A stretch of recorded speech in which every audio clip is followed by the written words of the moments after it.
നമ്മൾ പള്ളിയിൽ പോകുന്നുണ്ടായിരിക്കും, പ്രാർത്ഥിക്കുന്നുണ്ടായിരിക്കും, ഭക്തര ചെയ്യുന്ന എല്ലാ കാര്യങ്ങളും ചെയ്യുന്നുണ്ടായിരിക്കും. എല്ലാം നല്ലതാണ്, നിഷേധിക്കുകയല്ല. പക്ഷെ ഇതൊന്നും ചെയ്യുന്നതിന്, ശ്രദ്ധിച്ചോ, ഇതൊന്നും ചെയ്യുന്നതിന് ആത്മാവ് ഉണരണമെന്ന് നിർബന്ധമില്ല.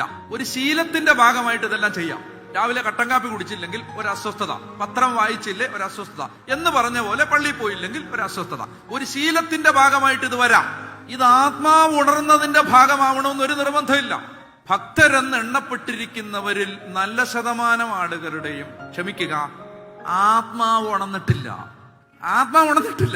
നമ്മൾ ഇതെല്ലാം ചെയ്യുന്നുണ്ട്. എന്താ, അപ്പനപ്പൂപ്പന്മാരായിട്ട് ഇതെല്ലാം ചെയ്തിരുന്നു, നമ്മൾ കത്തോലിക്കരാണ്, പള്ളി പോകണം, അത് പോകണം, ഞായറാഴ്ച.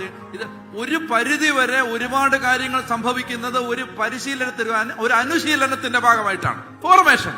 ഒരാള് പരിശീലനത്തിന്റെ ഭാഗമായിട്ട് ചെയ്യുന്നതും ആത്മാവിൽ നിന്ന് ചെയ്യുന്നതും രണ്ട് ഇഫക്റ്റാണ് ഉണ്ടാക്കുന്നത്. നിങ്ങൾ പള്ളിയിൽ പോകുന്നതും പരിശുദ്ധ കുർബാനയ്ക്ക് നിൽക്കുന്നതും ഒക്കെ ആത്മാവ് ഉണർന്നതിന്റെ ഭാഗമായിട്ടാണെങ്കിൽ that is a totally different experience. അത് വ്യത്യസ്തമായ ഒരു അനുഭവം. ആത്മാവ് ഉണരണം. ആത്മാവ് ചത്ത് കിടക്കാണ്. ആത്മാവ് ഉണരണം. Quicken my spirit, quicken. ഉണർത്തണം കർത്താവ്, എന്നെ ഒന്ന് ഉണർത്തിത്താ.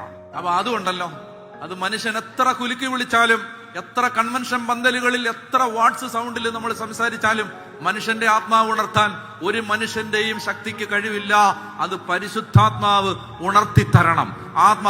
അതുകൊണ്ട് രണ്ടാമത്തെ കാര്യം എന്താ അറിയോ? പ്രാർത്ഥിക്കണം. കർത്താവേ, എന്റെ ആത്മാവിനെ ഒന്ന്, ദൈവമേ, അങ്ങയുടെ കാര്യങ്ങൾ കേൾക്കുമ്പോ, ഈ നിലനിൽക്കുന്ന കാര്യങ്ങൾ കേൾക്കുമ്പോ, സ്വർഗീയ കാര്യങ്ങൾ കേൾക്കുമ്പോ, ദൈവമേ, ആത്മീയ കാര്യങ്ങൾ കേൾക്കുമ്പോ തുള്ളിച്ചാടാൻ ദൈവമേ എന്റെ ആത്മാവിനെ ഒന്ന് ഉണർത്തിത്തരണമേ.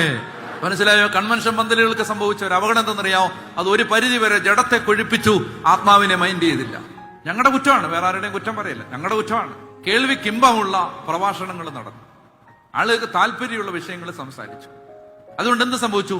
ആത്മീയ കാര്യങ്ങൾ കേൾക്കാനുള്ള ജനത്തിന്റെ ദാഹം അടഞ്ഞുപോയി. മനസ്സിലാവുന്നോ? ആത്മാവിന്റെ നിലനിൽക്കുന്ന കാര്യങ്ങൾ കേൾക്കാൻ പണ്ട് ചായക്കടകളിൽ പോലും ദൈവശാസ്ത്രം സംസാരിച്ചുകൊണ്ടിരുന്ന ഒരു തലമുറ ഈ മലയാള നാട്ടിൽ ഉണ്ടായിരുന്നു എന്ന് നിങ്ങൾ മറന്നു പോകരുത്.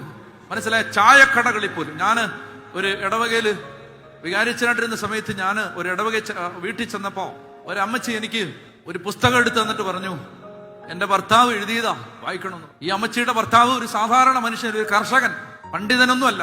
അപ്പൊ പുസ്തകത്തിന്റെ ടൈറ്റിൽ പേജൊക്കെ കീറിയിട്ടുണ്ട്. ടൈറ്റിൽ ഞാൻ വായിച്ചു. ടൈറ്റിൽ ഇതാണ്, മറിയം നിത്യകന്യകയോ ? ഞാൻ പറഞ്ഞത് ആരെഴുതിയതാ? ഞാൻ വിചാരിച്ചു വല്ല സെമിനാരി പ്രൊഫസേഴ്സോ വല്ല ദൈവശാസ്ത്രജ്ഞന്മാരോ പണ്ഡിതന്മാരോ എഴുതിയോ. കാരണം മറിയത്തിന്റെ കന്യകാത്വം ദൈവശാസ്ത്ര വിഷയമാണ്, സാധാരണ മനുഷ്യന് കൈകാര്യം ചെയ്യുന്ന വിഷയമല്ലത്. മനസ്സിലായോ? തിയോളജിയാണ്. മറിയം നിത്യകന്യകയോ? കാര്യകാരണ സഹിതം അക്കം ഇട്ട് 1 2 3 4 5 പാരഗ്രാഫുകളിലായിട്ട് ഇങ്ങനെ എഴുതി ഒരു സാധാരണ കർഷകൻ ഈ ദൈവശാസ്ത്ര വിഷയം ചർച്ച ചെയ്തിരിക്കുന്നു. മനസ്സിലായോ? ഇതായിരുന്നു നമുക്കിവിടെ മുമ്പേ കടന്നുപോയ ഒരു തലമുറയുടെ പരിച്ഛേദം. ഇതായിരുന്നു ഒരു തലമുറ. അതായത് അവർക്ക് ആത്മീയ കാര്യങ്ങൾ സംസാരിക്കുന്നത് ഇഷ്ടമായിരുന്നു. നമ്മുടെ സമ്മേളന സ്ഥലങ്ങളിൽ നിന്നും, നമ്മുടെ സംസാരവേദികളിൽ നിന്നും, നമ്മുടെ അന്തിച്ചർച്ചകളിൽ നിന്നും, നമ്മുടെ ഡൈനിങ് ടേബിളുകളിലെ സംസാരത്തിൽ നിന്നും, നമ്മുടെ കൂട്ടായ്മകളിലെ വർത്തമാനത്തിൽ നിന്നും എന്ത് ചെയ്തു? ആത്മീയ ഉപദേശങ്ങൾ അന്യം നിന്ന് പോയപ്പോൾ സംഭവിച്ചെന്താണ്? ലോകം ഇങ്ങനെ ഒരു പ്രളയജലം കുത്തിയൊഴുകി കയറി വരുന്നത് പോലെ നമ്മുടെ വീടുകൾക്കകത്തേക്ക് കയറി വരാൻ തുടങ്ങി. ആത്മീയ കാര്യങ്ങൾ സംസാരിക്കുന്നത് പുതിയ തലമുറയ്ക്ക് ഇഷ്ടമല്ലാതായി മാറി.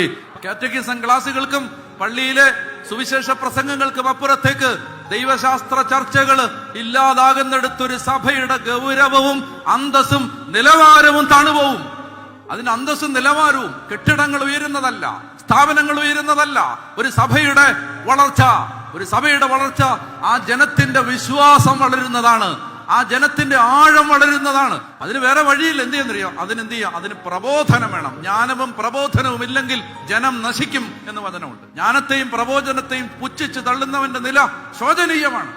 അപ്പൊ അതുകൊണ്ട് എന്ത് ചെയ്യുക? ഇതൊക്കെ അറിയാൻ താല്പര്യം വരണമെങ്കിൽ ഇപ്പൊ കത്തോലിക്ക സഭയുടെ മതബോധന ഗ്രന്ഥം വെളിപാടിന്റെ ഹൃദയം തുറക്കപ്പെടാത്തവന് ഇത് വായിച്ചാൽ ഉറങ്ങാൻ അത് മതി, 2 മിനിറ്റ് വായിച്ചാൽ മതി. ഒരു വെളിപാടിന്റെ ഹൃദയം ഇല്ലെങ്കിൽ ഇതെല്ലാം വായിക്കുമ്പോൾ ഉറക്കം വരും. അപ്പൊ അത് തുറക്കപ്പെടണം. അപ്പൊ ഇത് പ്രാർത്ഥിക്കണം. അപ്പൊ 110 മറക്കരുത്, ഈ സങ്കീർത്തനം മറന്നു പോരുത്. എന്താണ്? ദൈവമേ, ക്വിക്കൻ മൈ സ്പിരിറ്റ്, ക്വിക്കൻ, എന്റെ ഹൃദയത്തെ, എന്റെ ആത്മാവിനെ ഒന്ന് ഉണർത്തി തരണമേ. നിന്റെ വഴികളിലൂടെ നടക്കാൻ എന്റെ ആത്മാവിനെ അങ്ങ് ഒന്ന് ഉണർത്തി തരണമേ.